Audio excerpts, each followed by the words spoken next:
এই প্রবাসী দীর্ঘ 10 বছর পর অন্ধ সেজে দেশে আসলো নিজের পরিবারকে পরীক্ষা করার জন্য। অতঃপর তার পরিবার এই অবস্থায় দেখে কি করলো তা দেখলে সত্যি আপনারা অবাক হবেন। ভিডিওটি শেষ পর্যন্ত দেখতে থাকুন। বাবা, তুমি না কোন কাজের জন্য আমার কাছ থেকে 1.5 লক্ষ টাকা চাইছিলে? চেয়েছিলাম। এই যে নাও, তোমাকে দিলাম। আর 1 লক্ষ আছে, এটা দিয়ে আমরা মার্কেট করব। চলো চল। আসসালামু আলাইকুম। ওয়ালাইকুম আসসালাম। সাজ্জাদ, তুমি কি ব্যাপার? বুঝলাম না, তুমি হঠাৎ করে দেশে আসছো মানে?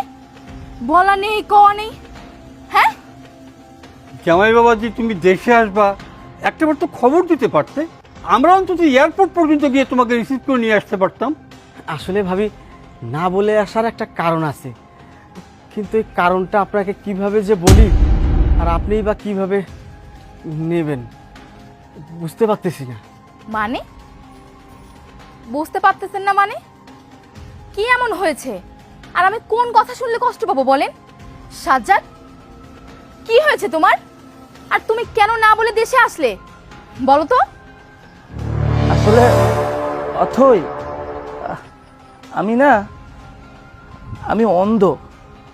আমি অন্ধ হয়ে গেছি অথই।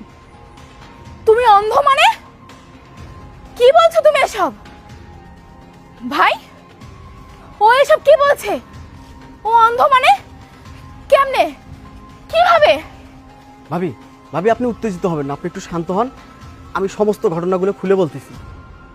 ভাবি, আপনি তো জানেন দীর্ঘদিন যাবৎ আমরা দুইজন সৌদিতে থাকি। প্রত্যেক দিনের মতো সেদিনও সকালবেলা আমরা কাজের উদ্দেশ্যে বের হই মোটরসাইকেল নিয়ে। হঠাৎ করে কোথা থেকে যেন একটা গাড়ি এসে সজোরে দিল ধাক্কা, আর ধাক্কা খেয়ে দুইজন মোটরসাইকেল থেকে সিটকে পড়ে গেলাম।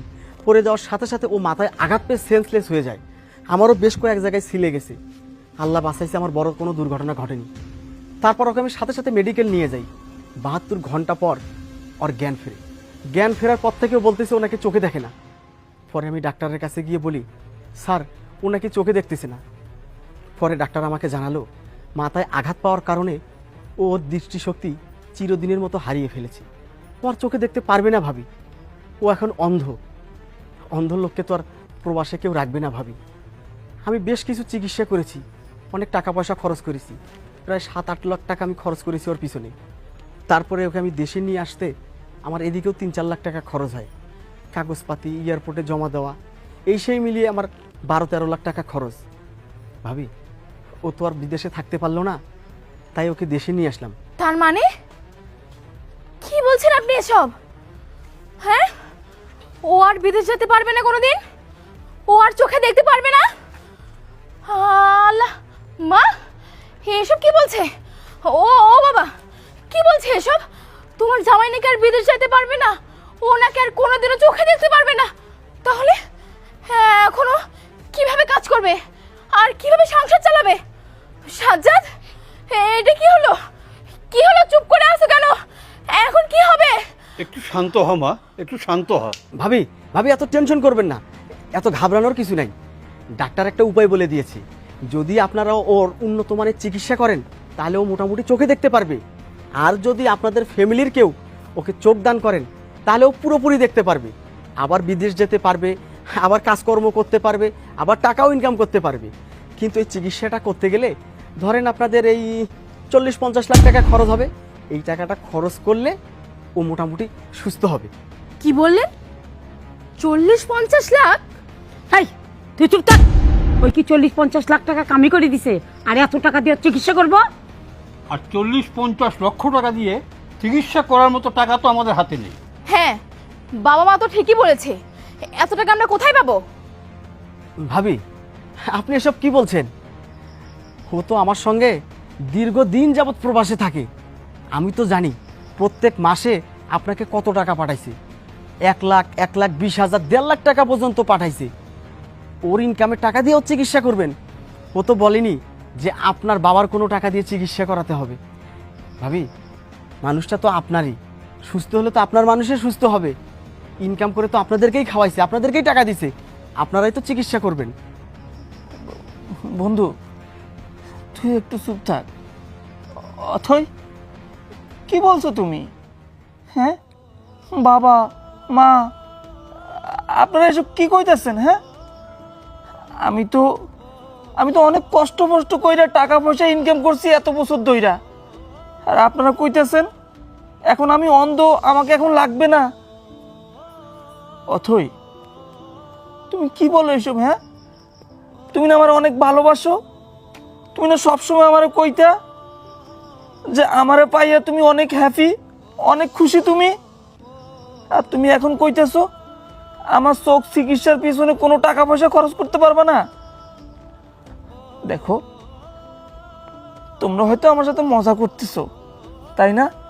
কারণ আমি তো জানি, আমি আমার বন্ধুকে বলছি যে তোমরা আমাকে অনেক ভালোবাসো, আর আমার চোখ গেছে তাতে কি হয়েছে? আমার ফ্যামিলি, আমার বউ, আমার শ্বশুর শাশুড়ি আমাকে দেখলে তারা কষ্ট পাবে ঠিকই, কিন্তু আমাকে চিকিৎসা করবে, এটা আমি বলছিলাম। আর এখন তোমরা আমার বন্ধুর সামনে এসব কি কইতেছো? হ্যাঁ, চুপ করো, এত ইমোশনাল ডায়লগ দিও না। আর তোমার বক বক শোনার সময় আমাদের আর নেই। তুমি কি বললে আমি তোমাকে ভালোবাসি? না, ভালোবাসতাম যখন তোমার টাকা ছিল, তুমি যখন আমাকে মাসের পর মাস টাকা পাঠাইতা, আমার জন্য সবকিছু দিতা, তখন ভালোবাসতাম। এখন তোমার কি আছে? কিচ্ছু নাই। তুমি তখন কানা, প্রতিবন্ধী, তোমাকে দিয়ে এখন আমার কি হবে? কিচ্ছু হবে না। তাহলে তোমাকে এখন ভালোবেসে আমার কি লাভ? বলো, কি হলো বলো? কোনো লাভ নেই। শোনো সাজ্জাদ, ভালোই বলছি, তুমি এখান থেকে চলে যাও। এই যে ভাইজান, আপনাকে বলছি, আগে যদি একটাবার ফোন দিয়ে বলতেন যে ও কানা হয়ে গেছে, আর কোনোদিন বিদেশ যেতে পারবে না, কাজ করতে পারবে না, চোখ দিয়ে দেখতে পারবে না, তাহলে না আমি আগেই বলতাম যেখান থেকে ওকে নিয়ে আসছেন সেইখানে ছুঁড়ে ফেলে দিয়ে আসেন, আমার এখানে আনার কোনো দরকার নেই। যাই হোক, আমি আর এত কথা বলতে চাই না, ওকে নিয়ে যান এখান থেকে, যান বলছি। আচ্ছা আচ্ছা ভাবি, ঠিক আছে, আমি চলে যাচ্ছি, কিন্তু আমি যে আপনার হাজব্যান্ডের পিছনে 12 লাখ টাকা খরচ করেছি, আমার টাকাটা আমাকে দিয়ে দেন, আমি চলে যাচ্ছি। টাকা? কিসের টাকা যাচ্ছেন? আপনি ওর পিছনে 12 লক্ষ টাকা খরচ করেছেন, আমার পিছনে খরচ করেননি যে আমি আপনাকে 12 লক্ষ টাকা দিব। যার পিছনে খরচ করেছেন তাকেই বলেন টাকাটা দিতে। কি টাকা আমি দিব? আপনি এটা ভেবেছেন? না, কোনো টাকা আমি দিতে পারবো না, একটা কানা করেও আমি ওর জন্য দিতে পারবো না। আর ও কি বলেছে? ও মাসের পর মাস লক্ষ লক্ষ টাকা আমাকে পাঠিয়েছে, আমার জন্য সবকিছু করেছে। না, আমি বলছি শুনেন, ও আমার জন্য কিচ্ছু করেনি, যা করেছে একটু টুকটাক, এর বেশি ও আমার জন্য কিচ্ছু করেনি। বন্ধু, সবই তো শুনলি, আরো কিছু শোনার বাকি আছে। তুই না বলেছিলি তোর বাবা নেই, মা নেই, তাতে কোনো দুঃখ নেই তোর। তুই বাবার মতো একজন শ্বশুর পেয়েছিস, মায়ের মতো একজন শাশুড়ি পেয়েছিস। আর তোর বইয়ের কথা কি বলবো? তুই বইয়ের এত প্রশংসা করতি, যার কুল কিনারা খুঁজে পেতাম না। কিন্তু তোকে আমি বলেছিলাম, বন্ধুরে, মরার আগে একটাবার মরে দেখ, কে তোর আপনজন, কে তোকে ভালোবাসে, কে তোর টাকাকে ভালোবাসে। আমি আর বেশি কিছু বলতে চাই না। তুই যখন নিজের কানে সব শুনতে পেরেছিস, বাকিটা তুই বল। হ্যাঁ, আমাকে বলতে দে রিপন। অথই, বাবা, মা, আপনারা কি মনে করছেন আমি অন্ধ?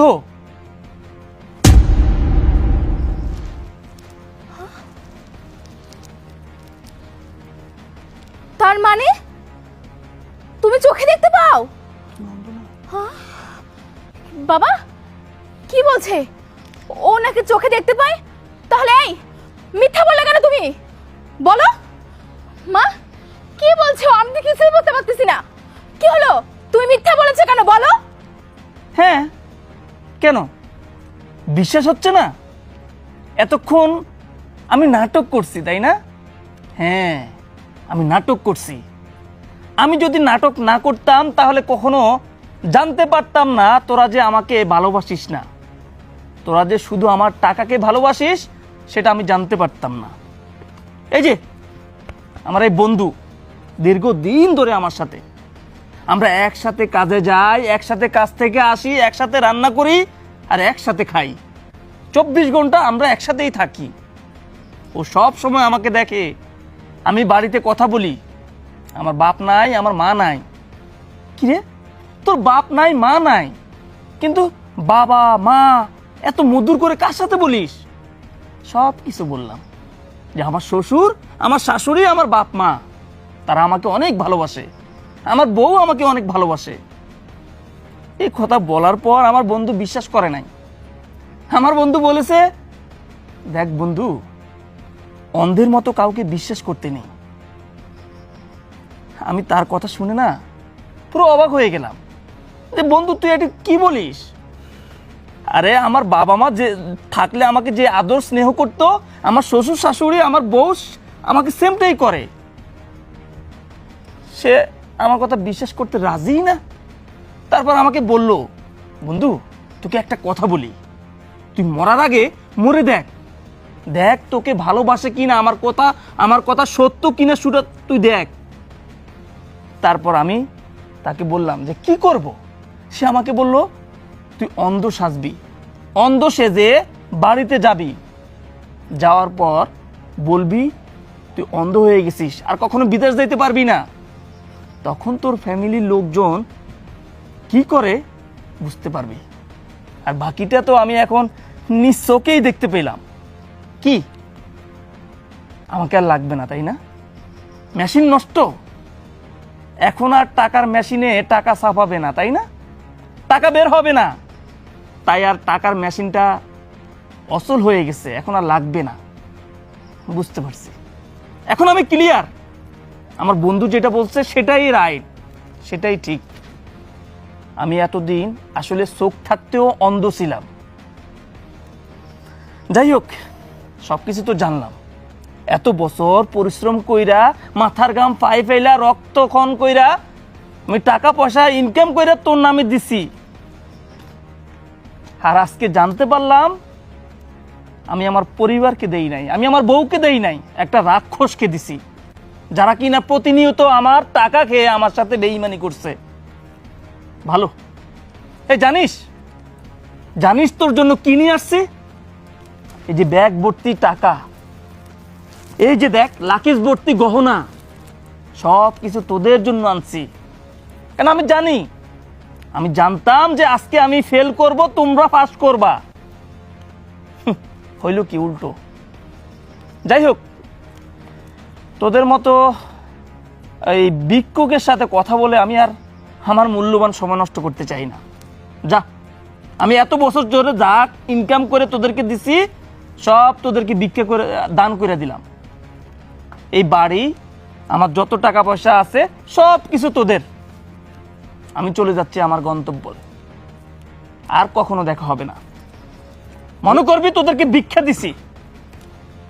বন্ধু, এত কথা বলার আর দরকার নাই। ভাবি, আমার বন্ধু ইতি যাবত আপনাকে যে টাকা পয়সা ইনকাম করে দিছে, এই একটা বাড়ি দিছে, এটা নিয়েই আপনি থাকেন। আর এই যে ব্যাগ ভর্তি টাকা, লাগেজ ভর্তি গহনা, এগুলো আর আপনার হলো না। বন্ধুকে অন্য জায়গায় বিয়ে দেব, নতুন করে সংসার করাবো, নতুন করে জীবন গড়াবো। চল বন্ধু।